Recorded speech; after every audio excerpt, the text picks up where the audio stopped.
Hello everyone, welcome to another makeup tutorial. Today's main color will be this combination of this deep blue/violet pigment. And if you want to see how to achieve this look, then please keep on watching. So before anything, I started off as usual by priming my eyes with Pillowy's base number 0 and 3. Before we continue, I just want to mention that today's contact lenses are from brand Dr. Lee. And to complement today's look, I've decided to go with polar light blue-gray color contact lenses. I'll put the link in the description so you can check them out. I will also do a polar light full review for these contact lenses, so make sure to check that as well.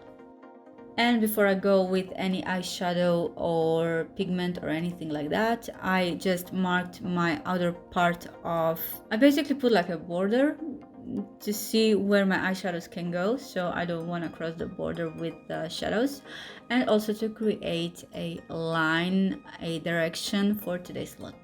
You can use any matte white eyeshadow for this. Anyways, for my base today, I'm creating a shape with English MC gel eyeliner in number 77, mainly focused on my crease and my eyelid. Once I create a shape that I want, before I put any pigment, I'm going in with NYX glitter primer just to make that pigment stick better. And just have in mind, whenever you're working with pigments, base underneath that pigment is really important. In this case, because I put black base, that pigment will showcase way better and strong.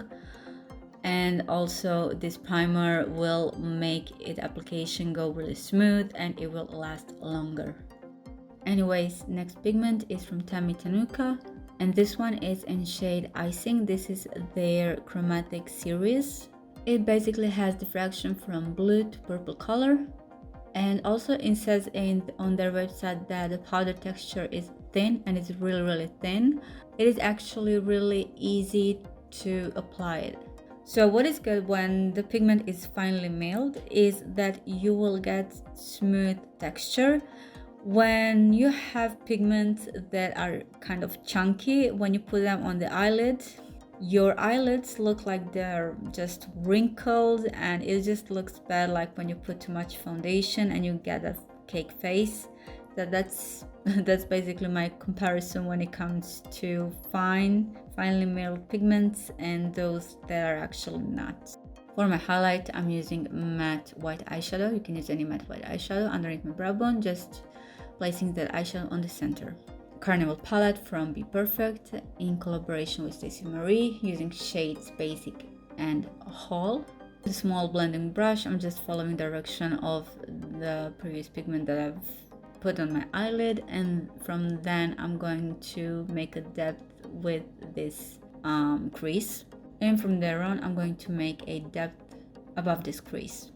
For the darker shade, I'm using Huda Beauty Obsession palette. The reason why I choose this shade, because this dark brown has a bit warmth, and I wanted to keep this brown part really warm toned.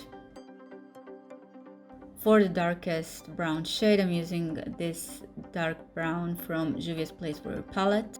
It's really dark neutral brown. It's not warm, or it's just cool tone dark brown color. And now for the end, I'm going back to the Mascara District palette, but I am working with the edge of this pigment that I already, from Tammy Tanuka, that I already have. And from the outer corner, I am moving towards my inner part and just making a depth, connecting black with this dark pigment. And again, I went a little bit back with the colors, just applied some of the colors where I need it.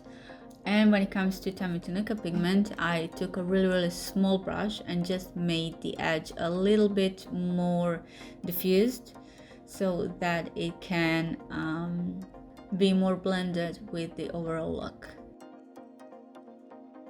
For my lash line, I used English Same Liner in number 77 and just filled my waterline, just upper waterline. Then I went with Juvia's Place palette and just added some gold / champagne color underneath my brow bone.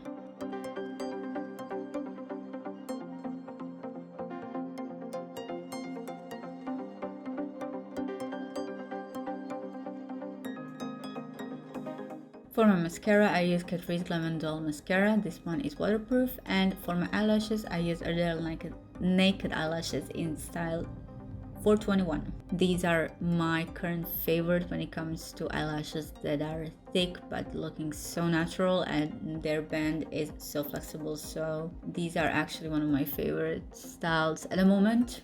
Guys, thank you again for watching another video, and I just want to thank you for your support, and as always, I will see you in my next video. Bye!